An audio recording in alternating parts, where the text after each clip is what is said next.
Sir एक seat में और दिखा दूं, फिर आप बोलिएगा उस पर। एक सीट में और दिखा रहा हूं आपको, संभल की सीट है ये, और यहां 46%, 46% मुस्लिम आबादी है। समाजवादी पार्टी 5 लोग जीते थे 2019 के चुनाव में, उनमें से एक संभल की सीट थी। शफीकुर रहमान बर्क साहब, आप उनका निधन हो गया, देहांत हो गया हाल ही में कुछ दिन पहले। वो यहां से सांसद थे, फिलहाल यहां फिर कोई सांसद नहीं है। यहां आप देखिए मुस्लिम वोट में आपको एक बड़ा क्लियर एक कैरेक्टरिस्टिक दिखाई दे रही है। आजमगढ़ एक अलग मामला था जहां 90% तक वोट समाजवादी पार्टी को जा रहा था। आपने इससे पहले आजमगढ़ में, रामपुर में देखा, अब संभल में देखिए वोट कैसे बढ़ रहा है। इंडिया अलायंस को 65% मुस्लिम वोट, एनडीए को 4%, ये मैक्सिमम अभी तक जो भी इंडिया को एनडीए को मिलता हुआ हमें किसी भी सीट पर दिखाई दिया मुसलमान वोट। बसपा को 22% मुस्लिम वोट जा रहा है। तो ये जो 22% वोट जाएगा, इसका तो सीधा सीधा लाभ जो है भारतीय जनता पार्टी को हो रहा है। अच्छा, जो आदमी वोट करेगा बीएसपी को, वो भी तो ये जानता है ना कि मेरा वोट खराब हो रहा है, ये शायद इस बार मोदी की मदद ही कर रहा है, लेकिन वो आपको दिखाई देगा इस सीट पर। और ये सीट भी भाजपा निकाल रही है, जहां पर 46% मुसलमान रहता है, वो सीट भी सर्वे कहता है कि बीजेपी निकाल लेगी, क्योंकि बीजेपी मुसलमान का वोट डिवाइड होगा। अभी मैं 3 घंटे पहले ही संभल से चल करके आया हूं, और ये जो 4% और 22% 9% वोट है, ये वो वोट है जो समाजवादी पार्टी को नहीं मिल रहा है। इसके पास ऑप्शन केवल एक है, भारतीय जनता पार्टी और मोदी जी का सबका साथ सबका विकास। अभी आपने रामपुर की बात की थी, रामपुर में भी जो आप 18% और 2% की बात कर रहे थे, वो समाजवादी पार्टी से नाराज वोट है, जो निश्चित रूप से बूथ के दिन, मतदान के दिन भारतीय जनता पार्टी को मिलेगा। और समाजवादी क्यों मिलेगा ये बताइए ना वासिफ साहब, मुसलमान क्यों वोट करेगा? क्यों मिलेगा? वहां जो एक पॉलिटिकल लोग हैं, मैं कुछ नाम भी यहां पर ले सकता हूं, पूर्व विधायक हैं, वर्तमान में ब्लॉक प्रमुख है यूसुफ, वो हमारे वहां 4 से 5 अभी नगर पंचायतों के चेयरमैन हैं, ब्लॉक के प्रमुख हैं, सभासद हैं, पूर्व प्रधान हैं, जो दिन रात भारतीय जनता पार्टी के लिए बूथ पर काम कर रहे हैं। मकसूद लाला चेयरमैन हैं, हमारे तनवीर, हमने चुनाव लड़ाया था रामपुर से, उनको 20,000 के आसपास वोट मिला था। तो ये वो वोट है जो भारतीय जनता पार्टी के पास पहली बार कमल को दबाया है, और ऐसी सीट को जिताने का आपकी जानकारी है कि दिया है मुसलमान? बिल्कुल, मैं काम करता हूं वहां पर। आप जब जाते हैं मुस्लिम इलाकों के अंदर, आप क्योंकि आप तो बीजेपी के अंदर हैं, तो आपका काम है कि आप बीजेपी के लिए वोट मांगे। आप जब जाते हैं किसी घर में कि भाई हम बीजेपी के पदाधिकारी हैं, चुनाव में आप भी मोदी जी को वोट दीजिएगा, क्या रिएक्शन आता है वहां से?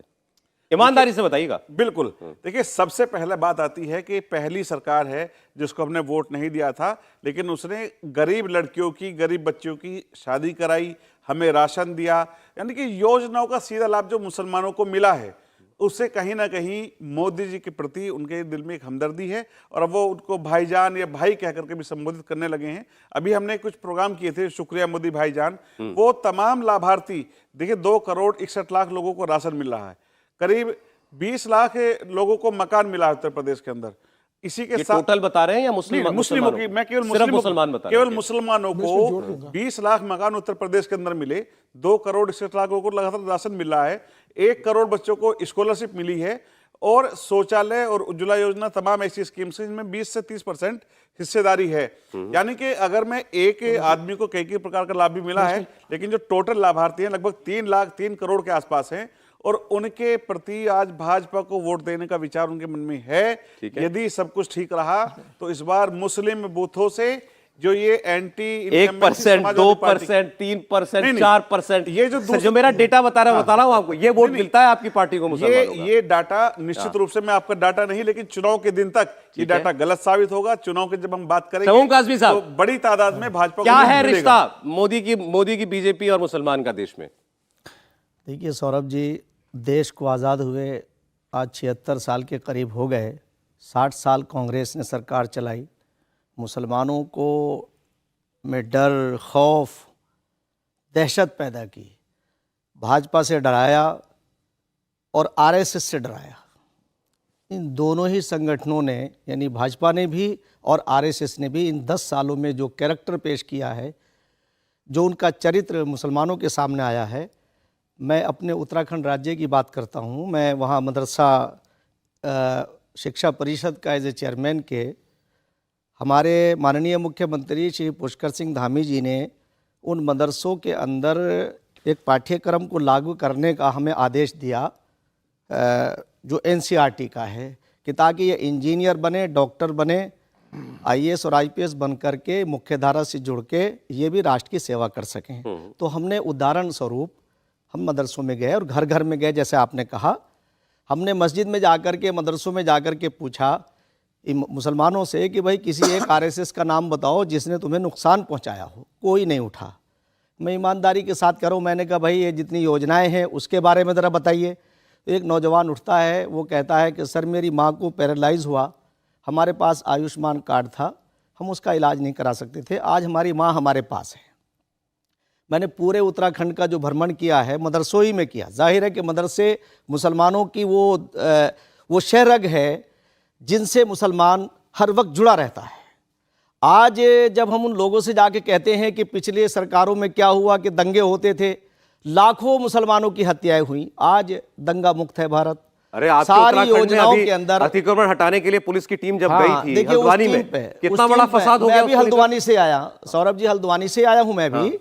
तो हल्द्वानी में हम जब गए हैं तो वो न्यूज़ भी आपको मैं पहुंचा दूं कि वहाँ वो लीज की ज़मीन थी और मुसलमानों में क्या हुआ कि एजुकेशन की कमी है, उन्हें भरमाया गया और में भ्रम पैदा हुआ। जैसे यूसीसी से भ्रम पैदा किया जाता है, एक तथाकथित गजवे के नाम से जो है भ्रम पैदा किया जाता है, ऐसे एक भ्रम पैदा किया कि यहाँ कुरान की बेहुरमती हो गई। ऐसा कुछ भी नहीं था।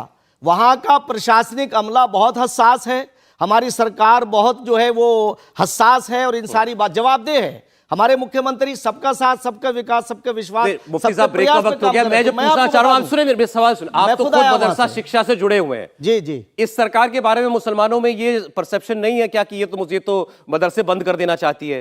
नहीं, ऐसा नहीं है। आपको बताएं, मदरसे वाले जानते हैं और मुसलमान ऐसा अब इतना नासमझ नहीं है।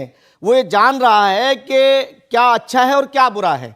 देखो मदरसों के अंदर जो एजुकेशन हमारी दी जाती है वो ट्रांसपेरेंसी और ईमानदारी के लिए दी जाती है। मोहम्मद साहब का जो दीन है वो सबके लिए, सबकी भलाई की बात करता है। वो तो औरतों की भलाई करता है, बच्चों की भी भलाई की बात करता है। और जिस मुल्क में रहते हैं हुब्बुल वतनी, यानी वतन से मोहब्बत, अब हमारे नबी की सुन्नत है जो मोहम्मद साहब ने किया। तो आज मदरसों में पढ़ाने वाले लोग इस बात को समझते हैं। बस इतना सा था कि उनके अंदर खौफ पैदा किया कांग्रेस ने और अन्य पार्टियों ने। जैसे समाजवादी है, जगह जगह दंगे कराते थे। आज मुसलमान धीरे धीरे अपनी पार्टी किसको मानते हैं? मुसलमान अपनी पार्टी किसको समझते हैं आज की तारीख? देखिए आपको मैं बता दूं कि मुसलमान आज तेजी से मुख्य धारा की तरफ जुड़ रहा है। एक ग्रुप चला करता था, वो फेल हो गए।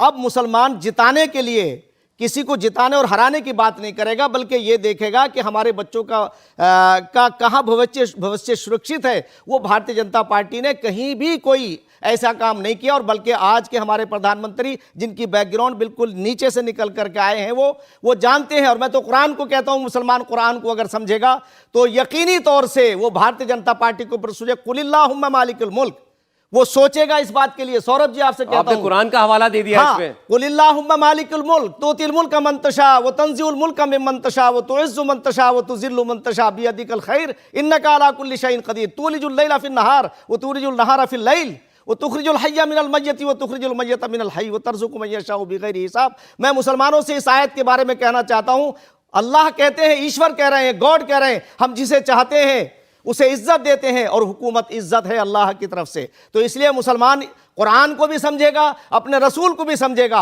और अपने बच्चों के भविष्य को भी सामने रख करके वो फैसला करेगा। जो आप 1% की बात कर रहे हैं, मुझे पूरी आशा है कि इस बार मुसलमानों को ये बात सोचनी पड़ेगी कि किसी ने भी, सर्वे कह रहा है, खासतौर से जो पसमानदा मुसलमान, गरीब मुसलमान है, जिसमें 4% बच्चे हमारे मुसलमानों के पढ़ते हैं, उनके बच्चे कल इंजीनियर डॉक्टर बनेंगे, उनका भी भविष्य जो है सितारों की तरह चमकेगा। और ये भारतीय जनता आप कह रहे हैं मुसलमान आप किसी को केवल हराने के लिए वोट ना करें।